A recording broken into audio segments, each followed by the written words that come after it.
ಹರೇ ಕೃಷ್ಣ. ಎಲ್ಲ ಕೇಳುಗರಿಗೂ ಶ್ರೀಮದ್ ಭಾಗವತದ ಅಧ್ಯಯನಕ್ಕೆ ಸ್ವಾಗತ. ಶ್ರೀಮದ್ ಭಾಗವತದ ದಶಮಸ್ಕಂದದಲ್ಲಿ ಬ್ರಹ್ಮದೇವನು ಹುಡುಗರನ್ನು ಕರುಗಳನ್ನು ಅಪಹರಿಸಿದ ಕುರಿತಾಗಿ ನಾವು ತಿಳಿದುಕೊಳ್ಳುತ್ತಿದ್ದೇವೆ. ಅಘಾಸುರನನ್ನು ಸಂಹರಿಸಿದ ಬಳಿಕ ಶ್ರೀಕೃಷ್ಣನು ಗೆಳೆಯರ ಜೊತೆಗೆ ಊಟ ಮಾಡುತ್ತಿದ್ದನು. ಮೊಸರು, ಬೆಣ್ಣೆ, ಅಕ್ಕಿ ಮತ್ತು ಹಣ್ಣುಗಳ ರಸಾಯನಗಳನ್ನು ಸೇರಿಸಿ ಮಾಡಿದ್ದ ಭಕ್ಷ್ಯವನ್ನು ಶ್ರೀಕೃಷ್ಣನು ಎಡ ಅಂಗೈಯಲ್ಲಿ ಹಿಡಿದುಕೊಂಡಿದ್ದ. ಹೂವಿನ ದಳಗಳಂತಿದ್ದ ಅವನ ಬೆರಳುಗಳ ಮೂಲಕ ಅದು ಕಾಣಿಸುತ್ತಿತ್ತು. ಮಹಾಯಜ್ಞಗಳಲ್ಲಿ ಅರ್ಪಿಸುವುದನ್ನು ಸ್ವೀಕರಿಸುವ ದೇವೋತ್ತಮ ಪರಮಪುರುಷನು ವೃಂದಾವನದಲ್ಲಿ ಗೆಳೆಯರೊಡನೆ ಊಟವನ್ನು ಸವಿಯುತ್ತಾ ನಗುತ್ತಾ ತಮಾಷೆ ಮಾಡುತ್ತಿದ್ದನು. ಈ ದೃಶ್ಯವನ್ನು ದೇವತೆಗಳು ಸ್ವರ್ಗದಿಂದ ವೀಕ್ಷಿಸುತ್ತಿದ್ದರು. ಹುಡುಗರಾದರೋ ದೇವೋತ್ತಮ ಪರಮಪುರುಷನ ಸಂಘದಲ್ಲಿ ಅಲೌಕಿಕ ಆನಂದವನ್ನು ಅನುಭವಿಸುತ್ತಿದ್ದರು. ಆ ಸಮಯದಲ್ಲಿ ಹತ್ತಿರವೇ ಮೇಯುತ್ತಿದ್ದ ಕರುಗಳು ಹೊಸ ಹುಲ್ಲಿನಿಂದ ಆಕರ್ಷಿತವಾಗಿ ಕಾಡಿನಲ್ಲಿ ಬಹುದೂರ ಹೋದವು. ಕ್ರಮೇಣ ಅವು ಕಣ್ಮರೆಯಾದವು. ಕರುಗಳು ಸಮೀಪದಲ್ಲಿ ಇಲ್ಲ ಎನ್ನುವುದನ್ನು ಕಂಡ ಹುಡುಗರು ಅವು ಕ್ಷೇಮವಾಗಿದೆಯೇ ಎಂದು ಆತಂಕಪಟ್ಟರು. ಕೃಷ್ಣ ಎಂದು ಜೋರಾಗಿ ಕೂಗಿದರು. ಶ್ರೀಕೃಷ್ಣನು ಎಲ್ಲರ ಭಯವನ್ನು ನಾಶ ಮಾಡುವವನು. ಪ್ರತಿಯೊಬ್ಬರೂ ಭಯದ ಸಾಕಾರ ರೂಪಕ್ಕೆ ಹೆದರಿದರೆ ಸಾಕಾರ ರೂಪ ತಳೆದ ಭಯಕ್ಕೆ ಕೃಷ್ಣನೆಂದರೆ ಭಯ. ಕೃಷ್ಣ ಎಂದು ಕೂಗುತ್ತಲೇ ಬಾಲಕರು ಆ ಭಯಗೊಳಿಸುವ ಸನ್ನಿವೇಶವನ್ನು ಮೀರಿದರು. ಶ್ರೀಕೃಷ್ಣನಿಗೆ ಅವರಲ್ಲಿ ವಿಶೇಷ ಪ್ರೀತಿ. ಅವರು ಖುಷಿಯಾಗಿ ಊಟ ಮಾಡುವುದನ್ನು ಬಿಟ್ಟು ಕರುಗಳನ್ನು ಹುಡುಕಿಕೊಂಡು ಹೋಗುವುದು ಅವನಿಗೆ ಇಷ್ಟವಿರಲಿಲ್ಲ. ಅವನು, ಗೆಳೆಯರೇ, ನೀವು ಊಟವನ್ನು ನಿಲ್ಲಿಸಬೇಕಾಗಿಲ್ಲ, ಸಂತೋಷವಾಗಿರಿ, ಕರುಗಳು ಇರುವ ಕಡೆಗೆ ನಾನೇ ಹೋಗುತ್ತೇನೆ ಎಂದು ಹೇಳಿದ. ಶ್ರೀಕೃಷ್ಣನು ಕರುಗಳನ್ನು ಗುಹೆಗಳಲ್ಲಿಯೂ ಪೊದೆಗಳಲ್ಲಿಯೂ ಹುಡುಕಲು ಕೂಡಲೇ ಹೊರಟನು. ಪರ್ವತದ ಕಂದರಗಳಲ್ಲಿ ಮತ್ತು ಕಾಡುಗಳಲ್ಲಿ ಹುಡುಕಿದ. ಅವು ಎಲ್ಲಿಯೂ ಕಾಣಿಸಲಿಲ್ಲ. ಅಘಾಸುರನ ಸಂಹಾರವಾಗಿ ದೇವತೆಗಳೆಲ್ಲ ಬೆರಗಾಗಿ ನೋಡುತ್ತಿದ್ದಾಗ ವಿಷ್ಣುವಿನ ನಾಭೀಕಮಲದಿಂದ ಬೆಳೆದ ತಾವರೆಯಲ್ಲಿ ಹುಟ್ಟಿದ ಬ್ರಹ್ಮನೂ ನೋಡಲು ಬಂದನು. ಕೃಷ್ಣನಂತಹ ಪುಟ್ಟ ಹುಡುಗನು ಇಂತಹ ಅದ್ಭುತ ಕಾರ್ಯಗಳನ್ನು ಮಾಡಲು ಹೇಗೆ ಸಾಧ್ಯ ಎಂದು ಅವನಿಗೆ ಆಶ್ಚರ್ಯವಾಯಿತು. ಪುಟ್ಟ ಗೋಪಾಲಕನು ದೇವೋತ್ತಮ ಪರಮಪುರುಷನೇ ಆಗಿದ್ದಾನೆ ಎಂಬುದರಲ್ಲಿ ಅವನಿಗೆ ಅನುಮಾನ ಉಂಟಾಯಿತು. ಆದ್ದರಿಂದ ಅವನು ಎಲ್ಲ ಕರುಗಳನ್ನೂ ಗೋಪಾಲಕರನ್ನೂ ಕದ್ದು ಬೇರೆ ಕಡೆಗೆ ಕರೆದೊಯ್ದ. ಶ್ರೀಕೃಷ್ಣನು ಕರುಗಳಿಗಾಗಿ ಹುಡುಕಿದನು. ಅವು ಕಾಣಲಿಲ್ಲ. ಯಮುನಾ ತೀರದಲ್ಲಿ ಊಟ ಮಾಡುತ್ತಿದ್ದ ಅವನ ಸ್ನೇಹಿತರೂ ಕಾಣೆಯಾದರು. ಗೋಪಾಲನ ರೂಪದಲ್ಲಿ ಶ್ರೀಕೃಷ್ಣನು ಬ್ರಹ್ಮನೊಂದಿಗೆ ಹೋಲಿಸಿದಾಗ ಬಹು ಪುಟ್ಟವನಾಗಿ ಕಂಡರೂ ಅವನು ದೇವೋತ್ತಮ ಪರಮಪುರುಷನಾದ್ದರಿಂದ ಬ್ರಹ್ಮನೇ ಎಲ್ಲ ಕರುಗಳನ್ನೂ ಹುಡುಗರನ್ನೂ ಕದ್ದೊಯ್ದಿದ್ದಾನೆ ಎಂದು ಅವನಿಗೆ ಕೂಡಲೇ ಅರ್ಥವಾಯಿತು. ಶ್ರೀಕೃಷ್ಣನು, ಬ್ರಹ್ಮನು ಹುಡುಗರನ್ನೂ ಕರುಗಳನ್ನೂ ತೆಗೆದುಕೊಂಡು ಹೋಗಿದ್ದಾನೆ. ನಾನೊಬ್ಬನೇ ಹೇಗೆ ವೃಂದಾವನಕ್ಕೆ ಹಿಂದಿರುಗಲಿ? ತಂದೆ ತಾಯಿಯರಿಗೆ ದುಃಖವಾಗುತ್ತದೆ ಎಂದು ಯೋಚಿಸಿದ.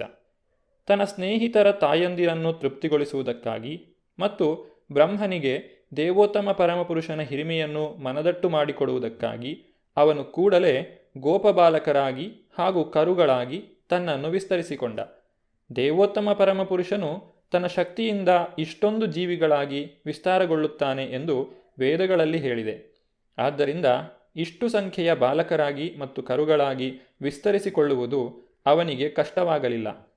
ಬೇರೆ ಬೇರೆ ಮುಖಲಕ್ಷಣಗಳು, ದೇಹರಚನೆಗಳು ಇದ್ದು ತಮ್ಮ ಬಟ್ಟೆಗಳಲ್ಲಿ, ಒಡವೆಗಳಲ್ಲಿ, ನಡೆದುಕೊಳ್ಳುವ ರೀತಿಗಳಲ್ಲಿ, ವೈಯಕ್ತಿಕ ಚಟುವಟಿಕೆಗಳಲ್ಲಿ ಒಬ್ಬರಿಂದ ಇನ್ನೊಬ್ಬರು ಭಿನ್ನರಾಗಿದ್ದ ಆ ಹುಡುಗರಂತೆಯೇ ಕಾಣುವಂತೆ ಶ್ರೀಕೃಷ್ಣನು ತನ್ನನ್ನು ವಿಸ್ತರಿಸಿಕೊಂಡನು. ಅಂದರೆ ಪ್ರತಿಯೊಬ್ಬನಿಗೂ ತನ್ನದೇ ಆದ ಅಭಿರುಚಿಗಳಿದ್ದವು. ಪ್ರತ್ಯೇಕ ಆತ್ಮವಾಗಿ ಪ್ರತಿಯೊಬ್ಬನಿಗೂ ಬೇರೆ ಬೇರೆ ಚಟುವಟಿಕೆಗಳಲ್ಲಿ ಆಸಕ್ತಿ, ಒಬ್ಬೊಬ್ಬನದು ಬೇರೆ ಬೇರೆ ತೆರನ ನಡವಳಿಕೆ. ಆದರೂ ಕೃಷ್ಣನು ಪ್ರತ್ಯೇಕವಾಗಿ ಆ ಹುಡುಗರ ಸ್ಥಿತಿಯಲ್ಲಿ ಇರುವಂತೆಯೇ ತನ್ನನ್ನು ವಿಸ್ತರಿಸಿಕೊಂಡನು. ಬೇರೆ ಬೇರೆ ಗಾತ್ರ, ಬಣ್ಣ ಮತ್ತು ಚಟುವಟಿಕೆಗಳ ಕರುಗಳೂ ತಾನೇ ಆದನು. ಎಲ್ಲವೂ ಕೃಷ್ಣನ ಚೈತನ್ಯದ ವಿಸ್ತರಣೆಯೇ. ಆದ್ದರಿಂದ ಇದು ಸಾಧ್ಯವಾಯಿತು. ಪರಸ್ಯ ಬ್ರಹ್ಮಣ ಶಕ್ತಿ ಎಂದು ವಿಷ್ಣು ಪುರಾಣದಲ್ಲಿ ಹೇಳಿದೆ. ಜಡವಸ್ತುವೇ ಆಗಲಿ, ಜೀವಿಗಳ ಚಟುವಟಿಕೆಗಳೇ ಆಗಲಿ, ನಾವು ಬ್ರಹ್ಮಾಂಡದಲ್ಲಿ ಕಾಣುವುದೆಲ್ಲವೂ ಭಗವಂತನ ಶಕ್ತಿಗಳ ಅಭಿವ್ಯಕ್ತಿ ಮಾತ್ರ. ಹೀಗೆ ಪ್ರತ್ಯೇಕವಾಗಿ ಬಾಲಕರು ಮತ್ತು ಕರುಗಳಾಗಿ ತನ್ನನ್ನು ವಿಸ್ತರಿಸಿಕೊಂಡು ಶ್ರೀಕೃಷ್ಣನು ವೃಂದಾವನವನ್ನು ಪ್ರವೇಶಿಸಿದನು. ಆದ ಸಂಗತಿಯು ಅಲ್ಲಿನ ನಿವಾಸಿಗಳಿಗೆ ತಿಳಿಯಲೇ ಇಲ್ಲ. ವೃಂದಾವನವನ್ನು ಪ್ರವೇಶಿಸಿದ ನಂತರ ಕರುಗಳೆಲ್ಲ ತಮ್ಮ ತಮ್ಮ ಗೋಶಾಲೆಗಳಿಗೆ ಹೋದವು. ಹುಡುಗರು ತಮ್ಮ ತಮ್ಮ ಮನೆಗಳಿಗೆ, ತಮ್ಮ ತಾಯಂದಿರ ಬಳಿಗೆ ಹೋದರು. ಹುಡುಗರ ತಾಯಂದಿರು ಅವರು ಪ್ರವೇಶಿಸುವ ಮುನ್ನವೇ ಅವರ ಕೊಳಲಿನ ನಾದವನ್ನು ಕೇಳಿದರು. ಅವರು ಮನೆಗಳಿಂದ ಹೊರಬಂದು ಹುಡುಗರನ್ನು ಆಲಂಗಿಸಿದರು. ಅವರು ಮಕ್ಕಳಿಗೆ ಹಾಲನ್ನು ಉಣಿಸಿದರು. ಆದರೆ ವಾಸ್ತವವಾಗಿ ಅವರು ಹಾಲನ್ನು ಕೊಟ್ಟದ್ದು ಅವರ ಮಕ್ಕಳ ರೂಪದಲ್ಲಿ ತನ್ನನ್ನು ವಿಸ್ತರಿಸಿಕೊಂಡಿದ್ದ ದೇವೋತ್ತಮ ಪರಮಪುರುಷನಿಗೆ. ವೃಂದಾವನದ ಮಾತೆಯರಿಗೆ ಇದೊಂದು ಅವಕಾಶ. ಕೃಷ್ಣನು ತನಗೆ ಹಾಲನ್ನು ಕೊಡುವ ಅವಕಾಶವನ್ನು ಕೊಟ್ಟದ್ದು ಯಶೋದೆಗೆ ಮಾತ್ರವಲ್ಲ, ಈ ಬಾರಿ ಎಲ್ಲ ಗೋಪಿಯರಿಗೂ ಕರುಣಿಸಿದ. ಮಕ್ಕಳು ತಮ್ಮ ತಾಯಂದಿರೊಂದಿಗೆ ಎಂದಿನಂತೆ ನಡೆದುಕೊಂಡರು. ತಾಯಂದಿರು ಸಂಜೆಯಾಗುತ್ತಲೇ ತಮ್ಮ ಮಕ್ಕಳಿಗೆ ಸ್ನಾನ ಮಾಡಿಸಿ ತಿಲಕ ಆಭರಣಗಳಿಂದ ಅಲಂಕರಿಸಿ ದಿನವೆಲ್ಲ ಕೆಲಸ ಮಾಡಿದ ಅವರಿಗೆ ಆಹಾರವನ್ನು ಕೊಟ್ಟರು. ಮೇವುಗಾವಲಿನಲ್ಲಿದ್ದ ಹಸುಗಳೂ ಸಹ ಸಂಜೆ ಹಿಂದಿರುಗಿ ತಮ್ಮ ತಮ್ಮ ಕರುಗಳನ್ನು ಕೂಗಿ ಕರೆದವು. ಕರುಗಳು ಕೂಡಲೇ ಹಸುಗಳ ಬಳಿಗೆ ಬಂದರು. ಹಸುಗಳು ಆ ಕರುಗಳ ಮೈಯನ್ನು ನೆಕ್ಕಲು ಪ್ರಾರಂಭಿಸಿದವು. ನಿಜವಾದ ಕರುಗಳು ಅಲ್ಲಿ ಇಲ್ಲದೇ ಇದ್ದರೂ ಮಕ್ಕಳೊಂದಿಗೆ ತಾಯಂದಿರ ಬಾಂಧವ್ಯವು, ಕರುಗಳೊಂದಿಗೆ ಹಸುಗಳ ಬಾಂಧವ್ಯವು ಹಾಗೆಯೇ ನಡೆದು ಬಂದವು. ವಾಸ್ತವವಾಗಿ ಕರುಗಳಲ್ಲಿ ಹಸುಗಳ ಪ್ರೀತಿಯು, ಮಕ್ಕಳಲ್ಲಿ ಹಿರಿಯ ಗೋಪಿಯರ ಪ್ರೀತಿಯು ನಿಷ್ಕಾರಣವಾಗಿ ವೃದ್ಧಿಯಾದವು. ಕರುಗಳು ಮಕ್ಕಳು ತಮ್ಮ ಮಕ್ಕಳಲ್ಲದಿದ್ದರೂ ಅವರ ಪ್ರೀತಿಯು ಸಹಜವಾಗಿ ಹೆಚ್ಚಾಯಿತು. ವೃಂದಾವನದ ಹಸುಗಳಿಗೂ ಹಿರಿಯ ಗೋಪಿಯರಿಗೂ ತಮ್ಮ ಮಕ್ಕಳಲ್ಲಿ ಇದ್ದ ಪ್ರೀತಿಗಿಂತ ಕೃಷ್ಣನಲ್ಲಿ ಹೆಚ್ಚು ಪ್ರೀತಿ ಇದ್ದಿತು. ಈ ಘಟನೆಯ ನಂತರ ತಮ್ಮ ಮಕ್ಕಳಲ್ಲಿ ಅವರಿಗೆ ಕೃಷ್ಣನಲ್ಲಿದ್ದಷ್ಟೇ ಪ್ರೀತಿಯಾಯಿತು. 1 ವರ್ಷ ಕಾಲ ಶ್ರೀಕೃಷ್ಣನು ಕರುಗಳಾಗಿ ಮತ್ತು ಗೋಪಬಾಲಕನಾಗಿ ತನ್ನನ್ನು ವಿಸ್ತರಿಸಿಕೊಂಡಿದ್ದನು ಮತ್ತು ಮೇವುಗಾವಲಿನಲ್ಲಿಯೂ ಇದ್ದನು. ಭಗವದ್ಗೀತೆಯಲ್ಲಿ ಹೇಳಿರುವಂತೆ ಶ್ರೀಕೃಷ್ಣನ ವಿಸ್ತರಣೆಯು ಪ್ರತಿಯೊಬ್ಬರ ಹೃದಯದಲ್ಲಿಯೂ ನೆಲೆಸಿದೆ. ಇದೇ ರೀತಿಯಲ್ಲಿ ತಾನು ಪರಮಾತ್ಮನಾಗಿ ವಿಸ್ತರಿಸಿಕೊಳ್ಳುವ ಬದಲು ಇಡೀ 1 ವರ್ಷ ಕರುಗಳಾಗಿ ಮತ್ತು ಗೋಪಬಾಲಕರಾಗಿ ವಿಸ್ತರಿಸಿಕೊಂಡ, ಮೇವುಗಾವಲಿನಲ್ಲಿಯೂ ಇರುತ್ತಿದ್ದ. ಒಂದು ದಿನ ಬಲರಾಮನೊಂದಿಗೆ ಶ್ರೀಕೃಷ್ಣನು ಕರುಗಳನ್ನು ಕಾಡಿನಲ್ಲಿ ನೋಡಿಕೊಳ್ಳುತ್ತಿದ್ದನು. ಗೋವರ್ಧನ ಗಿರಿಯ ಮೇಲೆ ಕೆಲವು ಹಸುಗಳು ಮೇಯುತ್ತಿದ್ದುದನ್ನು ಅವರು ನೋಡಿದರು. ಹಸುಗಳು ಸಹ ಕಣಿವೆಯಲ್ಲಿ ಹುಡುಗರು ಕರುಗಳನ್ನು ಮೇಯಿಸುತ್ತಿರುವುದನ್ನು ಮೇಲಿನಿಂದ ನೋಡಿದವು. ಕರುಗಳನ್ನು ಕಂಡು ಇದ್ದಕ್ಕಿದ್ದಂತೆ ಹಸುಗಳು ಕರುಗಳತ್ತ ಓಡಿ ಹೋಗಲು ಪ್ರಾರಂಭಿಸಿದವು.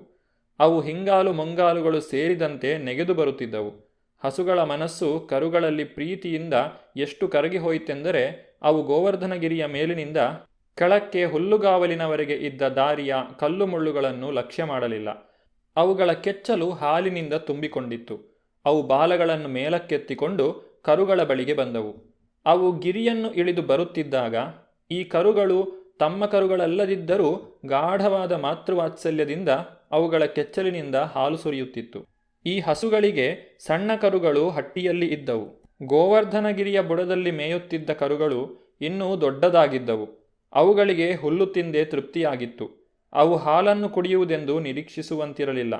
ಆದರೂ ಹಸುಗಳೆಲ್ಲ ಕೂಡಲೇ ಬಂದು ಕರುಗಳ ದೇಹಗಳನ್ನು ನೆಕ್ಕಲು ಪ್ರಾರಂಭಿಸಿದವು ಮತ್ತು ಕರುಗಳು ಸಹ ಕೆಚ್ಚಲಿನಿಂದ ಹಾಲನ್ನು ಕುಡಿಯಲು ಪ್ರಾರಂಭಿಸಿದವು. ಹಸು ಮತ್ತು ಕರುಗಳ ನಡುವೆ ಬಹು ಪ್ರೀತಿಯ ಬಾಂಧವ್ಯವಿದ್ದಂತೆ ಕಾಣುತ್ತಿತ್ತು. ಗೋವುಗಳು ಗೋವರ್ಧನಗಿರಿಯ ಮೇಲಿನಿಂದ ಕೆಳಕ್ಕೆ ಓಡುತ್ತಿದ್ದಾಗ ಅವನ್ನು ಕಾಯುತ್ತಿದ್ದವರು ಅವುಗಳನ್ನು ತಡೆಯಲು ಪ್ರಯತ್ನಿಸಿದರು.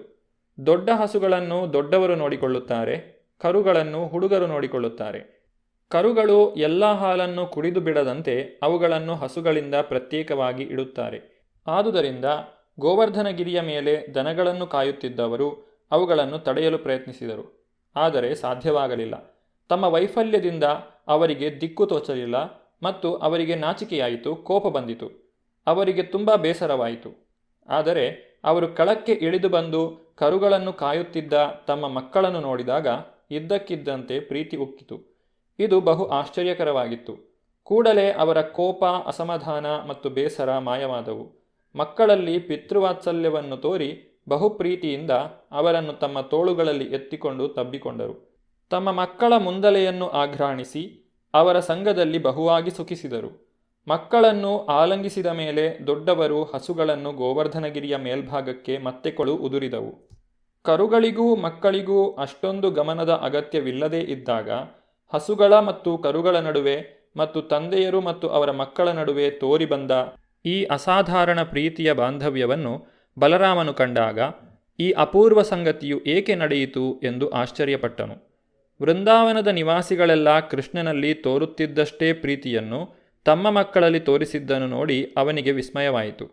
ಹಾಗೆಯೇ ಹಸುಗಳಿಗೆ ಕೃಷ್ಣನಲ್ಲಿದ್ದಷ್ಟೇ ಪ್ರೀತಿ ತಮ್ಮ ಕರುಗಳಲ್ಲಿಯೂ ಉಂಟಾಗಿತ್ತು. ಆದ್ದರಿಂದ ಬಲರಾಮನು ಈ ಪ್ರೀತಿಯ ಪ್ರದರ್ಶನವು ನಿಗೂಢವಾದದ್ದು, ಇದನ್ನು ದೇವತೆಗಳೋ ಅಥವಾ ಯಾರಾದರೂ ಅಸಾಧಾರಣ ವ್ಯಕ್ತಿಯೋ ನಡೆಸಿರಬೇಕು ಎಂದು ತಿಳಿದನು. ಈ ಆಶ್ಚರ್ಯಕರವಾದಂತಹ ವರ್ತನೆಯ ಹಿಂದೆ ಇರುವ ಕಾರಣದ ಕುರಿತಾಗಿ ನಾವು ಮುಂದಿನ ಸಂಚಿಕೆಯಲ್ಲಿ ನೋಡೋಣ.